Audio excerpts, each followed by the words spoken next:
2025년이 되면서 매주일 첫 주일에 성품에 대해서 함께 나누는 시간을 가졌습니다. 지금까지 온유, 사랑, 성실, 인내, 기쁨, 또 화평, 겸손, 양성, 긍휼, 절제, 충성에 대해서 저희들이 말씀을 나눴습니다. 오늘은 저희들이 이제 지혜에 대해서 좀 말씀을 나누는 그런 시간을 가지려고 합니다. 온전한 지혜를 통해서 하나님의 성품을 간직하고 또 온전한 그리스도로 살아가는 은혜가 우리 가운데 일어나기를 축원합니다. C.S. 루이스는 이런 말을 하고 있습니다. 지혜란 단순히 많은 것을 아는 것이 아니라 하나님이 주시는 통찰력과 분별력으로 옳고 그름을 판단하는 능력입니다. 그것은 세상적인 지식과 다른 하나님께로부터 오는 영적인 깨달음입니다 라고는 말을 하고 있습니다. 여러분, 성경에서 말하는 지혜는 세상적인 지혜와는 다른 관점에서 설명을 하고 있습니다.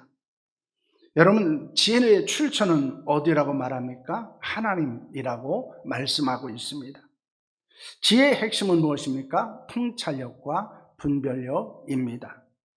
지혜의 능력은 바로 선과 악을 분별하는, 그리고 옳고 그름을 판단하는 것임을 말씀하고 있습니다.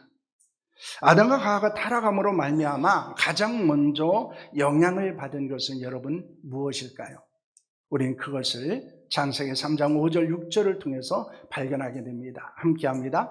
너희가 그것을 먹는 날에는 너희 눈이 밝아져 하나님같이 되어 선악을 알 줄 하나님이 아심이니라. 여자가 그 나무를 본즉 먹음직도 하고 보암직도 하고 지혜롭게 할 만큼 탐스럽기도 한 나무인지라. 여자가 그 열매를 따먹고 자기와 함께 있는 남편에게도 주매 그도 먹은지라 라는 말씀을 하고 있습니다. 여러분, 뱀이 하와에게 던진 유혹은 무엇이었습니까? 그것은 하나님이 금하신 성과 악을 알게 하는 나무의 실과를 먹으라고 말합니다. 그러면 눈이 밝아져 하나님같이 될 수 있다고 말합니다. 그래서 선과 악을 분별할 수 있게 된다 이렇게 말합니다. 그래서 하와가 그 나무를 보자 어떻게 되었습니까? 지혜롭게 할 만큼 탐스럽기도 한 나무인지라 라는 말씀을 합니다. 여러분, 여기에서 우리에게 주는 아주 중요한 교훈이 있다는 것입니다. 아담과 하와의 타락 이후에 모든 인간은 나름대로의 선과 악에 대한 분별력을 갖게 됩니다. 그 지혜를 갖게 되었다는 것입니다. 그런데 그 지혜는 변질되어지고 왜곡되어진 지혜입니다. 왜냐하면 자기 중심의 기준과 판단으로 살아가는 것이기 때문입니다. 여러분, 그렇기 때문에 선과 악에 대한 분별력을 우리 모두는 가지고 있습니다. 옳고 그름에 대한 분별력도 가지고 있습니다. 그런데 그것은 하나님의 기준이 아니라는 거예요. 그것은 내 기준이라는 것입니다. 이것이 타락 이후의 인간에게 주는 아주 무서운 것이고, 그리고 타락 이후의 인간에게 가장 먼저 나타난 것은 지혜의 왜곡과 변질이라는 것입니다. 그런데 그 지혜는 어떤 것이라고 성경이 말씀하고 있습니까? 야고보서 3장 15절과 16절 말씀을 보시길 바랍니다. 함께합니다. 이런 지혜는 위로부터 내려온 것이 아니요 땅 위의 것이요 정욕의 것이요 귀신의 것이니 시기와 다툼이 있는 것에는 혼란과 모든 약한 일이 있음이라 라는 말씀을 하고 있습니다. 아담과 하와에게 있는 지혜는 위로부터 온 지혜였다는 것입니다. 그것은 땅의 것이고 정욕적이고 그것은 귀신의 것이다 이렇게 말합니다. 그래서 어떤 일이 일어나고 있습니까?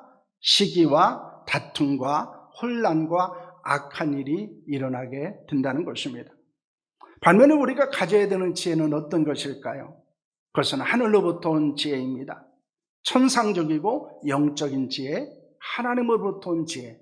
그래서 하나님의 지혜를 소유해야 된다는 것을 말씀합니다. 그러면 어떤 일이 일어납니까? 다른 사람의 잘됨을 시기하지 않습니다. 오히려 그것을 인정하고 축복하게 됩니다. 사랑하게 됩니다. 연합하게 됩니다. 선한 일을 행하게 된다는 것입니다. 여러분, 우리가 담고 소유해야 될 지혜는 악한 마귀로부터 오는 것이 아닙니다. 하나님께로 오는 거룩한 지혜라는 사실을 여러분 믿으시기를 바랍니다. 그러므로 지혜롭다고 하는 것이 모두 다 유익한 것이 아닐 수 있다는 것입니다. 왜냐하면 그것이 하나님께로 와서 영적인 것이고 그것이 많은 사람들을 세우고 살리는 지혜가 진정한 지혜이기 때문이라는 것입니다. 성경적 지혜의 정의는 매우 명확합니다. 왜냐하면 하나님을 경외하는 것이 지혜의 근원이라고 성경은 말씀하고 있기 때문입니다. 지혜의 출발은 하나님과의 관계에 있습니다. 하나님의 뜻을 분별하고 선택하는 것이 지혜입니다. 지혜의 방향은 하나님의 뜻을 이해하는 것입니다. 그래서 진정한 지혜는 하나님이 무엇을 말씀하시는지, 하나님의 뜻은 어디에 있는지를 아는 데 있다는 것입니다. 여러분, 지혜는 정보의 양을 말하는 것이 아니고 내가 하나님과 얼마나 동행하는가의 그 깊이 속에서 나온다는 사실을 잊지 않기를 소망합니다. 그러므로 지혜는 철저하게 인간적인 것이 아니고 그것은 하나님께로부터 영적인 것임을 말씀하는 것입니다. 성경 그런 지혜가 있었던 사람들에 관하여 말씀하고 있습니다. 여러분, 솔로몬은 지혜로운 왕이었습니다. 그리고 개역 성경에서는 그것을 솔로몬에게 하나님이 주신 것을 지혜라고 말하지만은 개역 개정에서는 듣는 마음이라고 말하고 있습니다. 그래서 이 지혜라는 것은 결국 무엇을 이야기합니까? 듣는 마음을 이야기하고 있는 것입니다. 여러분, 그런데 무엇을 들어야 됩니까? 솔로몬은 백성들을 재판하기 위해서는 백성들의 말을 잘 들어야 되었습니다. 자신의 내면의 음성, 내면의 소리도 잘 들어야 합니다. 특히 솔로몬이 잘 들어야 되었던 것은 뭡니까? 하나님의 음성이라는 것입니다. 지금도 마찬가지입니다. 어떤 사람의 지혜 있습니까? 다른 사람의 말을 잘 듣는 사람이에요. 자기 내면의 소리를 잘 듣는 사람입니다. 그리고 특별히 하나님의 음성, 하나님의 말씀을 잘 듣는 데 있다는 것입니다. 그렇기 때문에 솔로몬은 선악을 분별할 수 있었습니다. 그리고 재판을 할 수 있었습니다. 초대 예루살렘 교회에 구제로 인해서 갈등이 일어나게 되었습니다. 그러자 교회는 어떻게 했습니까? 지혜가 충만한 7 집사를 세우게 됩니다. 그래서 그 갈등의 문제를 해결하게 됩니다. 그 후에 교회는 부흥하고 성장했던 것들을 우리에게 말씀하고 있습니다. 하나님은 지혜로운 자를 통해서 하나님의 역사를 이루십니다. 하나님의 나라를 세워가시고 하나님의 교회를 세워가십니다. 그러므로 우리가 신약 성경을 보면은 직분자로 세워지는 사람들에게 있어서 요구되어지는 것 중에 하나가 뭐였습니까? 지혜의 충만함이었습니다. 왜냐하면 이 지혜가 없이는 우리는 하나님의 뜻을 알 수도 없고 하나님의 뜻대로 살아갈 수 없기 때문입니다. 여러분, 하나님을 경외함으로 지혜로운 자가 되기를 소망합니다. 그 지혜를 통해서 하나님을 유익하게 하고 하나님의 교회를 세우는 자들이 될 수 있기를 소망합니다. 어떤 분은 이렇게 이야기합니다. 열심보다 더 중요한 것은 지혜로움이다 라고 말합니다. 잘못된 열심은 내 자신의 인생도 다른 사람의 인생도 하나님의 교회도 넘어지게 만들 수 있습니다. 그러나 우리가 지혜로우면 나도 살고 다른 사람 살리고 하나님의 교회도 살린다는 사실을 여러분 믿으시기를 바랍니다. 그러므로 우리는 하나님이 주시는 지혜를 사모해야 돼요. 하나님이 주신 지혜 가운데 살아간 자들이 될 수 있기를 소망합니다. 우리는 지혜의 성품을 가지고 살았던 한 사람을 만날 수 있습니다. 그는 바빌론의 포로로 잡혀갔지만은 지혜 있는 자가 되어서 3명의 총리 중에서 으뜸이 되었던 다니엘입니다. 오늘 본문을 통해서 우리는 지혜에 관해서 함께 말씀을 나누려고 합니다. 송구 영신례를 준비하면서 하나님의 제게 주신 것은 뜻을 정하여 라고 하는 단어였습니다. 그리고 제가 묵상하는 중에 다니엘서를 묵상하고 다니엘의 삶을 묵상하게 됩니다. 그리고 뜻을 정했을 때 어떤 일이 우리에게 일어나는 것인가 하는 것에 대해 나눴습니다. 그것은 뜻을 정하면 방법이 생깁니다. 뜻을 정하면 길이 열립니다. 뜻을 정하면 하나님의 능력을 주십니다. 송구 영신예배 설교 다 끝났어요. 근데 중요한 것은요, 사람들이 뜻을 정하지 않는다는 거예요. 그리고 그 뜻은 내 뜻이 아니라 누구의 뜻입니까? 하나님의 뜻입니다. 그리고 그 뜻이 나오는 것은 어디에서 나옵니까? 지혜에서 나온다는 거예요. 그러므로 다니엘은 지혜로운 자가 되어 뜻을 정했습니다.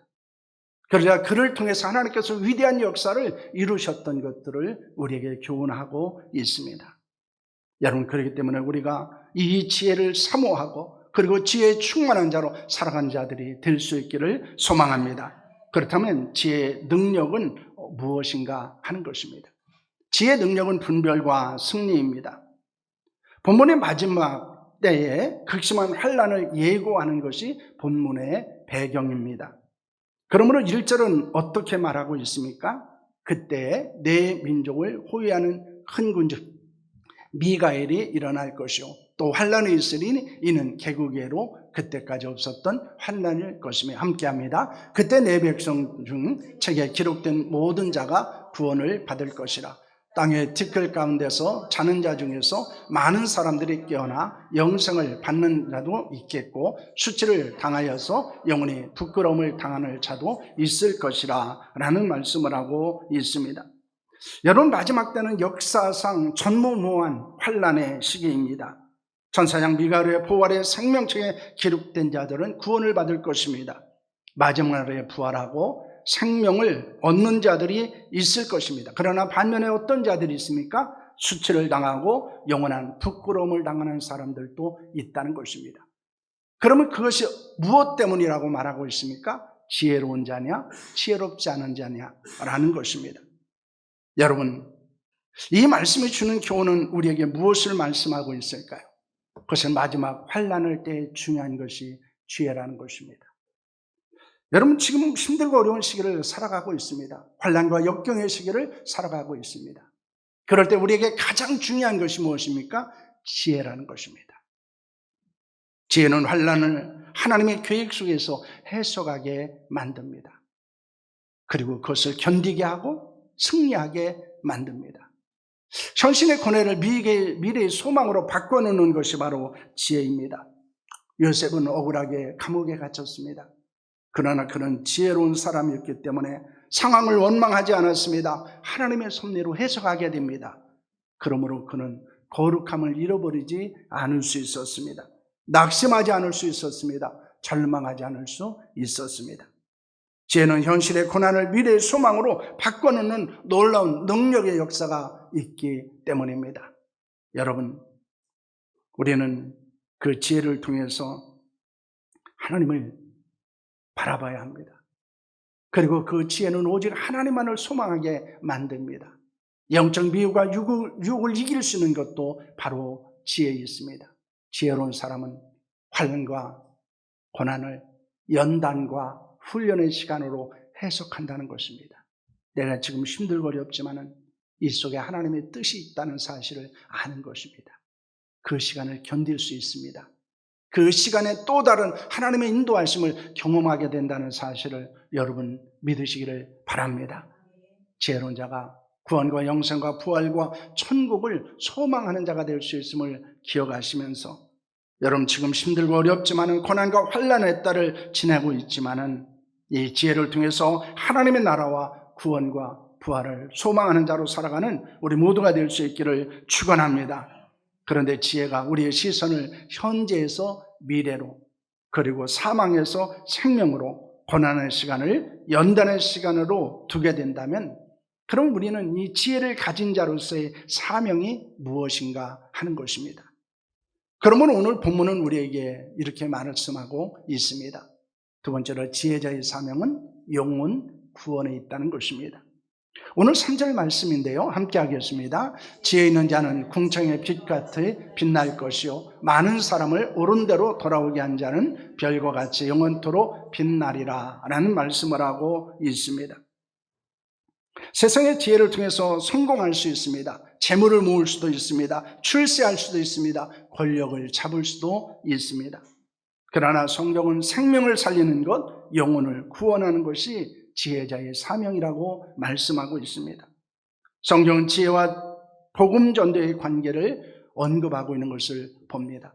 마태복음 10장 16절 말씀인데요. 함께합니다. 보라나가 너희를 보냄이 양을 이리 가운데로 보낸 것 같도다. 그러므로 너희는 뱀같이 지혜롭고 비둘기같이 순결하라. 골로새 4장 5절 6절입니다. 외인에 대해서는 지혜로 향하여 세월을 아끼라. 너희 말을 항상 은혜 가운데서 소금으로 맛을 낸 것 같이 하라. 그리하면 각 사람에게 마땅히 대답할 것을 알리라 라는 말씀을 합니다. 여러분, 복음을 전하는 태도와 방식이 어디에 있다는 것입니까? 지혜로운 자에게 있다는 것입니다. 신과 인격을 갖춘 전도자는 어떤 사람입니까? 지혜로운 사람입니다. 지혜로울 때 신앙과 인격을 갖춘 전도자가 될 수 있음을 교훈하고 있습니다. 우리가 어떤 사람, 어떤 상황, 어떤 환경 가운데서도 복음을 적절하게 전할 수 있는 것은 어디에 있습니까?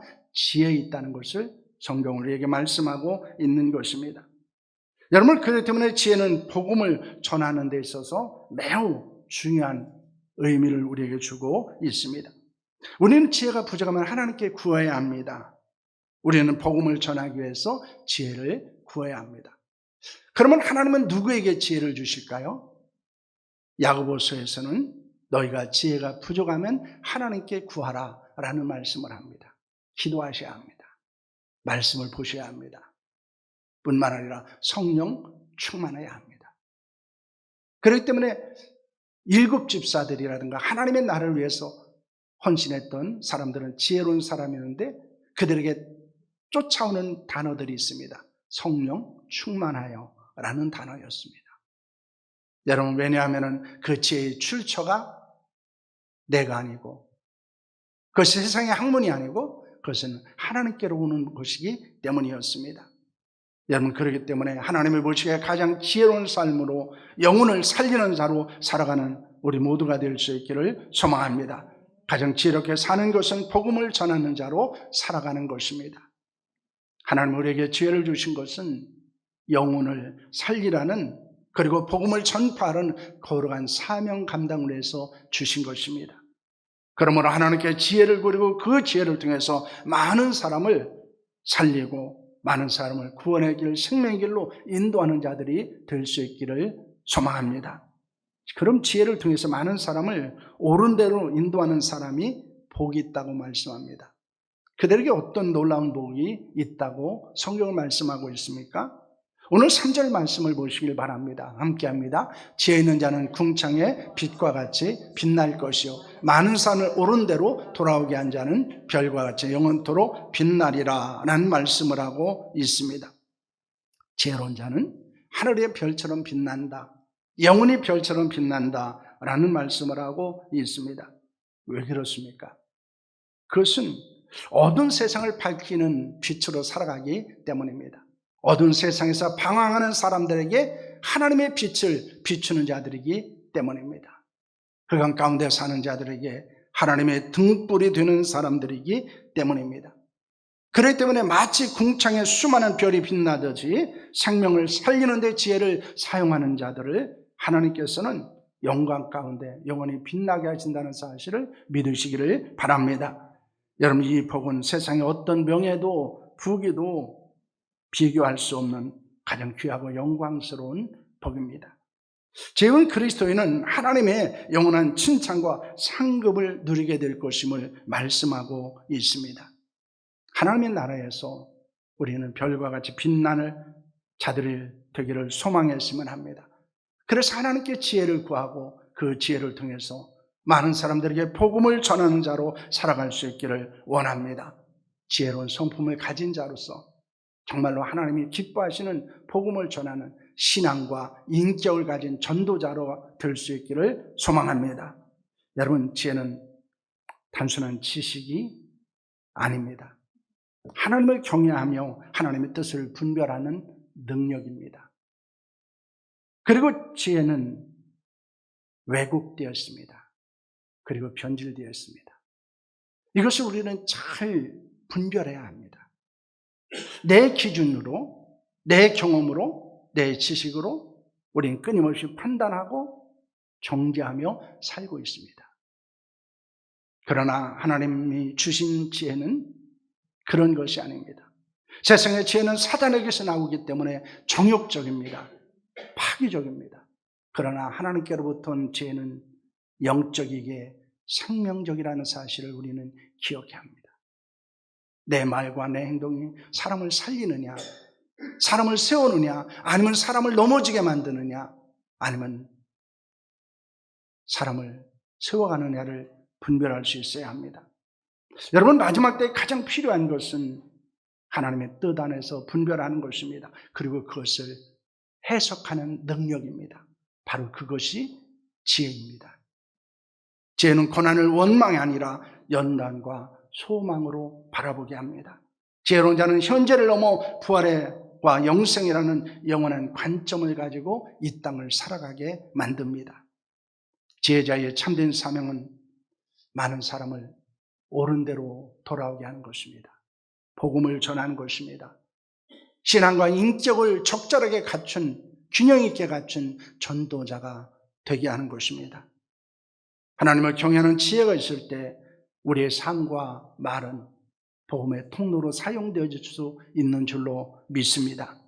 지혜로운 성품을 가진 자로 복음을 전하고 많은 사람을 구원하는 자들이 될 수 있기를 바랍니다. 그런 자들에게 하나님은 약속하셨습니다. 별과 같이 빛나게 하실 것이다. 영원히 빛나게 할 것이다 라고 말씀하고 있습니다. 지혜롭게 살아가는 자들에게 하나님은 칭찬과 상급과 영광을 주신다는 사실을 여러분 믿으시기를 바랍니다. 모두에게는 지혜가 있습니다. 그러나 중요한 질문이 있습니다. 사탄적이냐? 하나님적이냐? 그 출처가 정욕적이냐? 영적이냐? 하는 것입니다. 그것이 하나님께로부터 온 것이냐? 아니면 사탄으로부터 온 것이냐? 라고 하는 것입니다. 우리는 하나님이 주시는 지혜, 그리고 영적인 지혜, 생명을 살리는 지혜를 가지고 살아가는 우리 모두가 될 수 있기를 축원합니다. 그렇게 지혜로운 자가 되어서 많은 사람들을 구원하고 하나님의 교회를 세워가는 자들로 살아가는 우리 모두가 될 수 있기를 축원합니다. 우리 한번 이 기도를 읽겠습니다. 함께합니다. 지혜의 근원이 하나님을 경외하며 있음을 알게 하소서. 마지막 환난의 때를 지혜를 통해 영적 분별을 가지고 믿음을 지키게 하소서. 지혜로 현재의 고난을 해석하고 영원한 천국과 부활의 소망을 바라보게 하소서. 많은 삶을 옳은 길로 돌아오게 하는 지혜로운 전도자의 삶을 살게 하소서. 지혜로 우리 자신과 교회가 그간 가운데 사는 사람들에게 빛을 비추게 하소서. 지혜로운 성품을 가진 자가 되어 하나님이 주시는 상급과 영광을 받을 수 있게 하소서. 아멘. 기도하겠습니다.